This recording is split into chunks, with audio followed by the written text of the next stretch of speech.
just make sure we have a... Sure. Yeah, can you say How your is name that and going? spell it? Of course I can. Kathy Johnson, spelled the normal way, Kathyjohnson.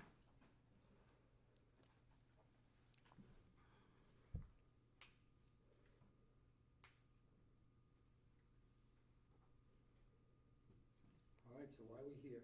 Just go ahead and give us your opening statements. All right, sure. Well, first, thank you all for being here. We appreciate the attention. This is an amazing university, and I'm here to share that we are doing some realignment of our budget that is intended to align better with our student enrollment.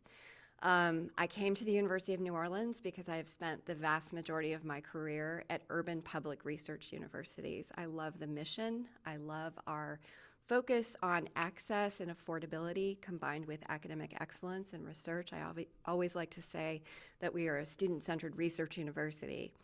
I began on November 1st of this past year, and by about the early part of the spring semester, I began to realize the significance of our structural deficit. I think that it had been hidden a bit because we, like many institutions around the country, were receiving some funding from the federal government to help with the COVID pandemic. And when those funds went away, it became apparent that we did have a gap between our current student enrollment and the tuition revenues that we were receiving and our budgeted expenditures. So I am embarking on a path to really right-size our budget as well as our physical footprint to better align with the numbers of faculty, staff, and students that are at University of New Orleans today.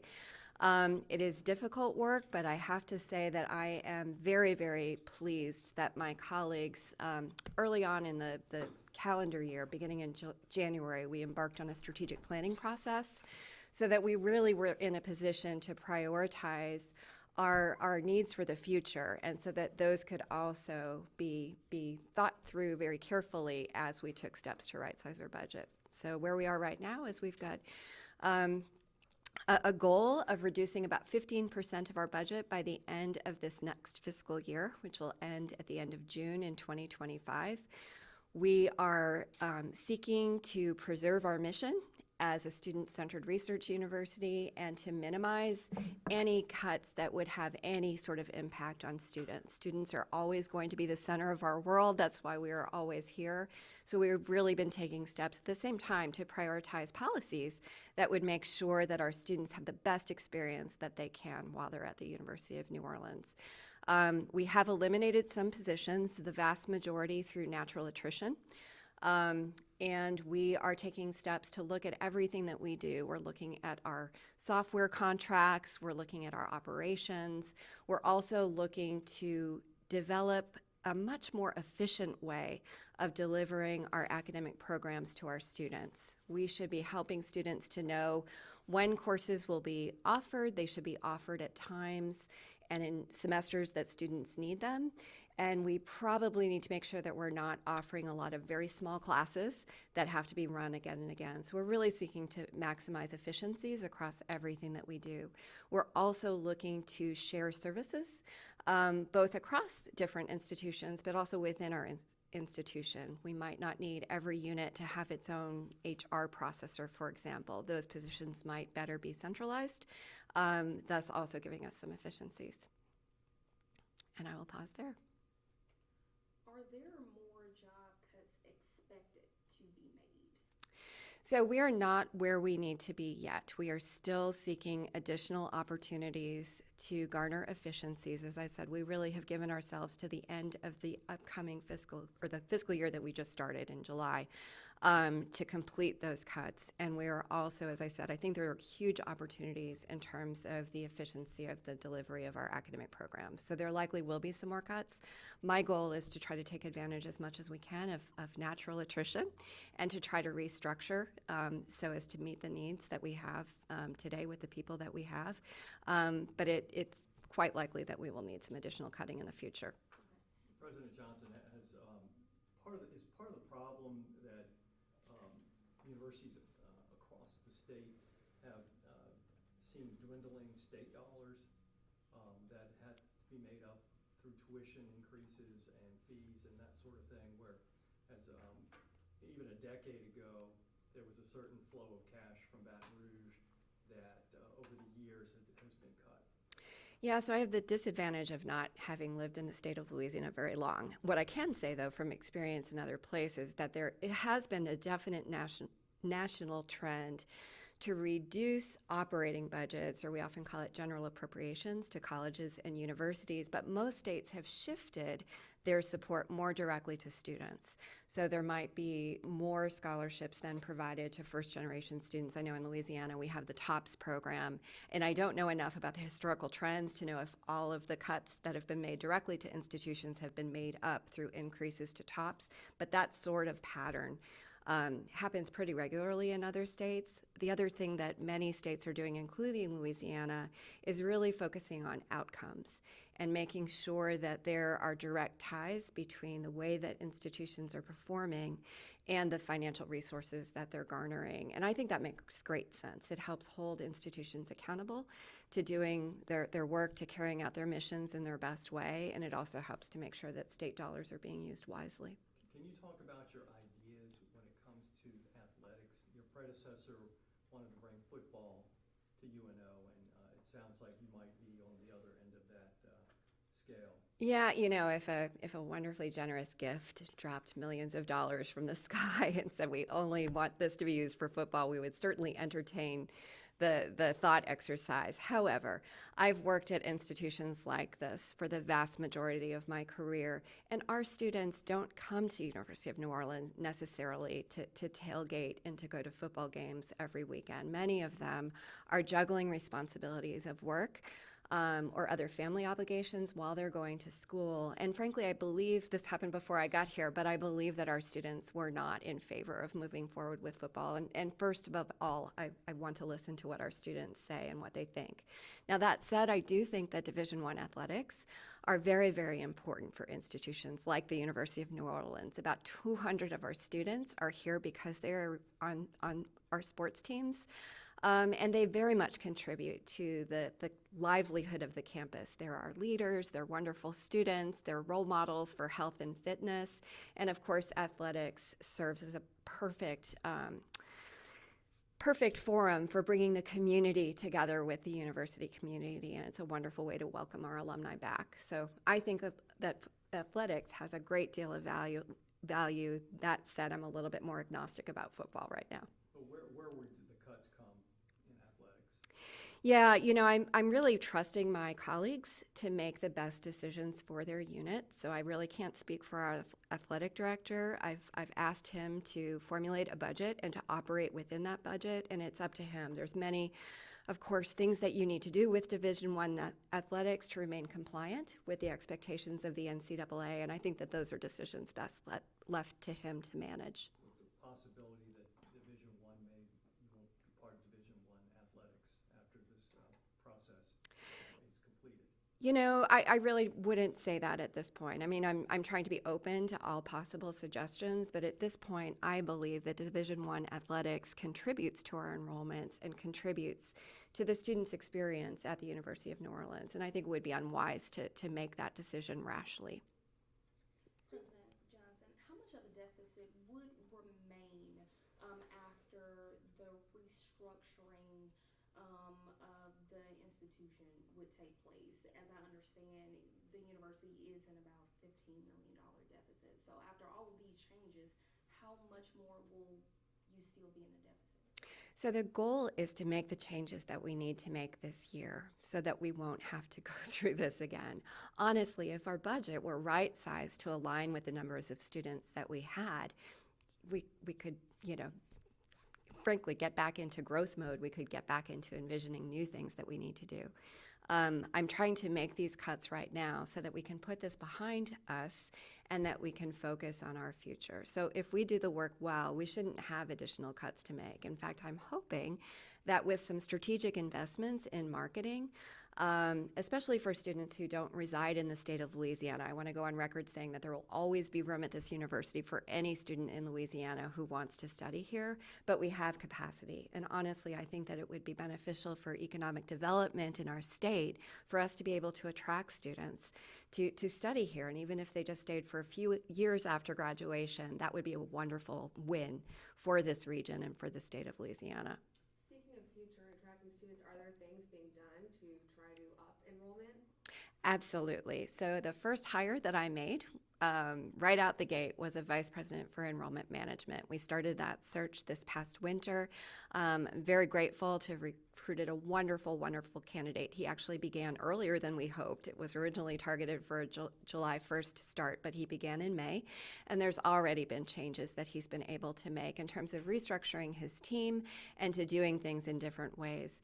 I'm also very, very excited that in part due to the generosity of a very wonderful donor, we are going to be partnering with a higher education institute called the Gardner Institute that is going to help us to transform the first 2 years of college so that we can maximize the learning and success of the students that we recruit. Frankly, enrollments are improved in part through retention. And so this initiative, supported by the Gardner Institute with some additional support from Complete College America, which is another higher ed organization, we're partnering with both of those groups beginning this fall to try to rethink the ways that we design the student experience and deliver their curricula. So I'm very, very excited about that work. The last thing that I'll mention is that I think New Orleans is just an incredible city. I can't believe I actually get to live here.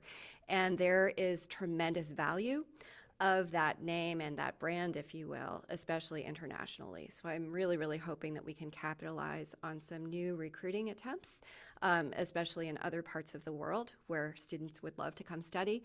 And in New Orleans for a few years, and again, if they could stay a few years beyond that and contribute to our economy, that would be great as well. I apologize if this is redundant as we got here a couple Sure. minutes late, but could you speak to, the cuts in personnel staffing, faculty, things like that, or the people that may lose their jobs? Have they been notified yet? And, I'm thinking as a UNO employee, if you haven't been told yet if you lost your job or not, are you still waiting on that call? Yeah. Speak to those employees that haven't heard anything yet. Sure. So the vast majority of the positions that have been eliminated have happened through natural attrition. People have left the institution and we have just chosen to not fill and to simply retire that position. There were about 9 positions that were eliminated with people still in them. And yes, those individuals have been notified and we've been taking steps to ensure that they are supported as if they are interested in continuing to work somewhere. We are trying to work with them in human resources. A few people were in the age where they were eligible for retirement, but at this point, those are the individuals that have been notified. Yeah. Industry-wide, college looked differently post the pandemic. Mm-hmm. A lot of that online learning has made a place to stay. And so does the university look to any policy changes or just different ways to market and promote the university as you're competing with some of that naturally people want to just be remote these days? Yeah, that's a great question. I personally believe that the University of New Orleans is best experienced in person if you're 18 to 20-ish years old. When you're just beginning college and if you've come straight from high school, I think we've learned from the pandemic that online learning is not really the best option for starting off a new career as a student. That said, I think as students get closer to graduation, and certainly at the graduate level, we know that the flexibility that online education provides enables people to work while they go to school. It enables them to care for family members. So I think it's really a balance. We do have a number of entirely online master's programs that were just launched this past January, and I'm very, very excited about those. Those will cater to the sorts of learners that I think that you're alluding to.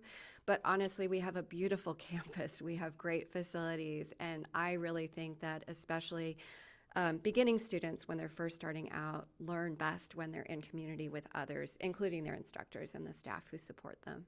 President Johnson, could you confirm what your enrollment is right now versus where it was at peak? You know what?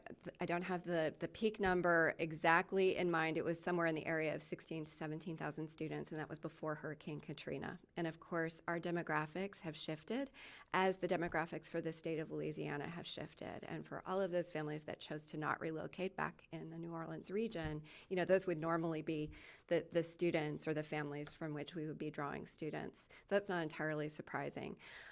There has been a pretty slow and steady continued decline in enrollment for about the last 5 years or so. And right now, our enrollments are just around 6,000.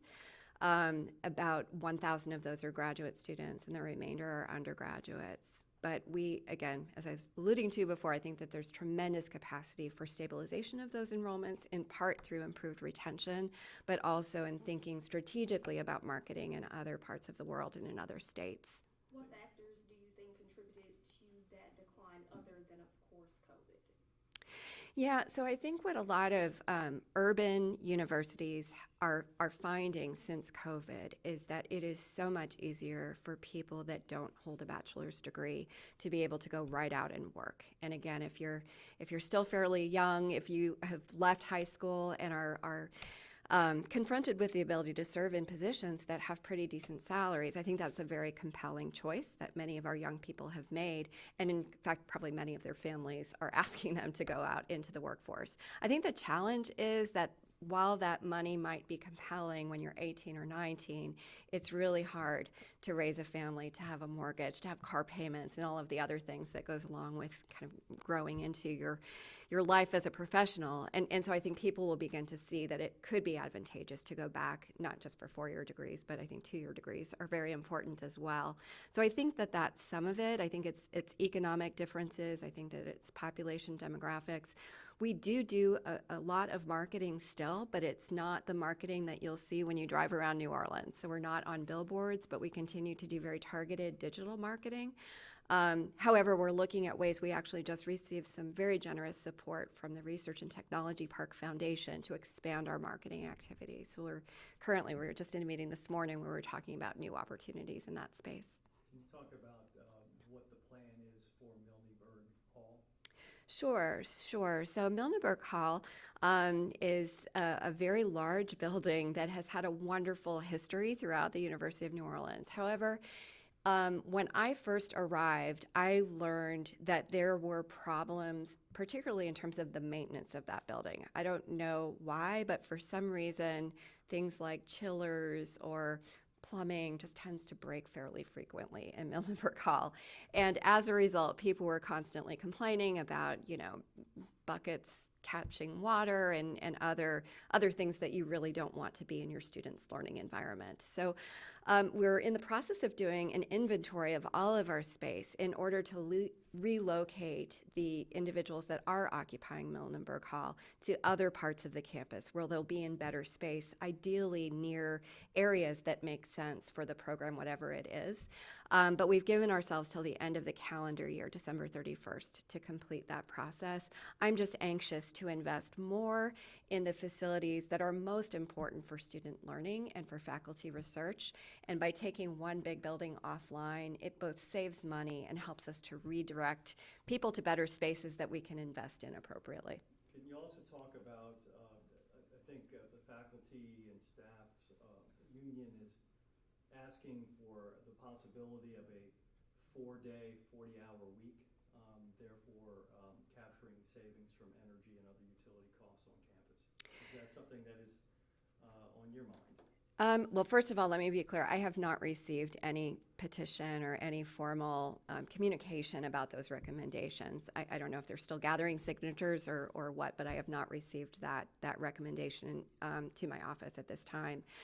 That said, we certainly had thought about whether there might be energy savings that we could recoup in the summer only. Please know I would never want to have a 4-day week during the academic year because our students are here all the time, and I think it's important for us to be here when they're here. However, there are other institutions around the state of Louisiana that do, for example, a half day on Friday in order to save energy on that day. Currently, our buildings are not on part of a system whereby we can control the thermostats from a central location. Everything would need to be done manually. We are in the process of working with a company named Bernhard to upgrade our facilities, and by this time next year, we should have that capacity to regulate temperatures, and thus there could well be savings from shifting our hours to avoid spending as much money on electricity. But for this summer, it just was not feasible. And would you achieve any savings if there was greater synergy between UNO and SUNO? Possibly. I think that first of all, let me say that I am a huge fan of President Ammons and have known him through other circles before even coming to UNO. And he and I see each other regularly. We met earlier this year to talk about new ways of partnering. So, for example, I personally don't believe that we should ever be competing with them for particular degrees. They have a nursing program, for example, and we do not.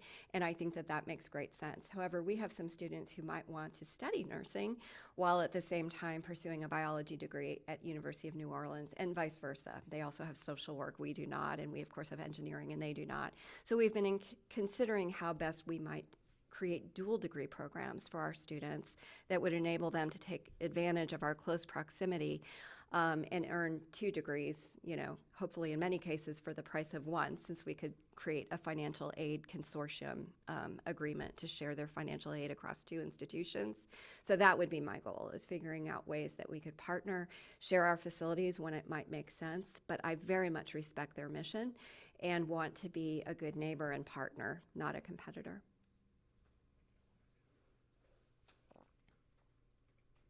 And you say that your personal deadline is the end of the calendar year, which would be the end of June, right?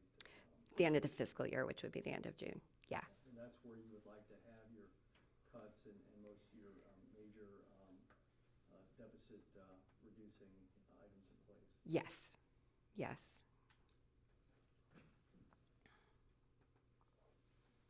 If you are a freshman student or a first-year student here at UNO, we see, we've got every station here, you see the story on the news today. Is there anything you'd want those incoming prospective students, maybe a graduating senior that would consider UNO, is there some message you want them to know?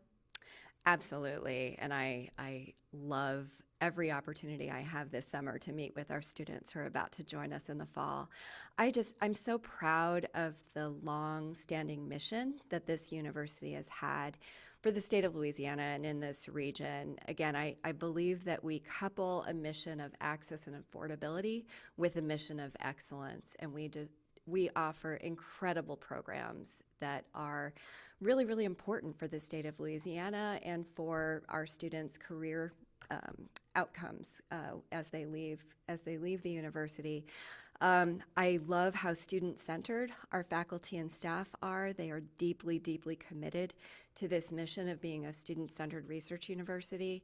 And I just love our campus. We're in New Orleans, but we're about 5 miles away from where a lot of the fun happens. I like to think that our students are here to study and to learn. It's beautiful up here on the lakefront. Our campus is very green. It's very safe, and I just think it's a wonderful place to be. So I hope that their commitment remains unwavering, and we just can't wait, especially for the students who have already expressed a plan to come to us in the fall. We just can't wait to welcome them in a few weeks. And again, apologize for the redundancy if you hit this at the beginning, but for upper level administration, will they be taking any cuts as well, maybe yourself included? Are you going to feel the budget cut? Oh, I've been feeling the budget cut. Yes, certainly. There are positions in my area that have not been filled, that are vacant. I know this has been said before, but I voluntarily took a pay cut when I knew that we had this need. I wanted to try to lead by example. I think it's very, very important that we make these cuts I like to often use the phrase surgically precise way rather than with a sledgehammer and say everybody has to cut 15%. We're really, really trying to just focus on areas, again, that do not negatively impact our students' experience and areas in which we can be doing our work differently. Again, avoiding redundancies. I'm a huge fan of new technologies such as AI. I think there's ways that all of us can work smarter. So yeah. Any questions for the president? Thanks, everyone. Can I say one more thing? it should have been first out of my mouth when you asked me the question about why students should come here. I think another opportunity that I don't talk about enough publicly is we do have a research and technology park on campus called The Beach with just over 40 tenants who are staying here. Many of them come here because they want to work with UNO students or to collaborate with our faculty. And so that's another huge asset I think that our students have, is the ability to just have some incredible work-based internships literally on campus. And that's just hugely important for their own professional growth, but it's also great for workforce development as well too. Thank you. It's a pleasure. Yep. No, thank you for coming here. This is so much more efficient than me trying to reach all of you.